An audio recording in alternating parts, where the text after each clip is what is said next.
এই ভাইরাল মিজানের অপমান আর সহ্য হইতেছে না ভাই। আমার নাকি চরিত্র সমস্যা আছে। আই নাকি 10 বছরকে বাচ্চালা ভাবিগুর দিকে তাকাই, ফাঁসের পাশের আন্টিগুর দিকে তাকাই। এই ভাই, আমি কি আপনার বউয়ের দিকে তাকাইছি না আপনার আত্মীয় স্বজনদের দিকে তাকাইছি? আমারে কেলে মিথ্যা অপবাদ দিতেছেন কেন? আমারে নিয়ে বিভিন্ন রকমের ক্যালেম দিতেছেন। আপনার হোটেলে আমার আসল লাগে না করছেন, আমি হোটেলে আমু না বাস।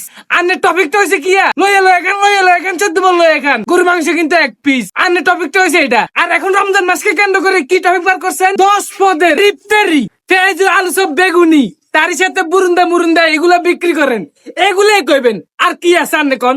আর আমরা ব্লগার কত কিছু করতে পারি হেডা আই জানি, আর আমার ফ্যান ফলোয়ার যারা যারা আর ভিডিও দেয় হেরা জানে। টপিক মাত্র 2টা।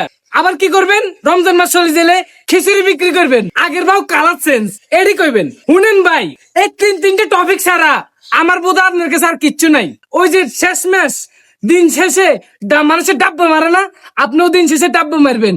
ওই রিস্কের টায়ার টিপ ছোটবেলায় ঠিক করছিলেন না, ওই টায়ার টিপে ঠিক করতে পারবেন। আর আরেকটা কি করছিলেন? কারণ বাজারে যায় তরকারি খারাপটা আনতে যাই যে ভালোটা লইয়েন না, এইগুলো আন্নে দিয়ে হইব না অন্য সমালোচনা করা।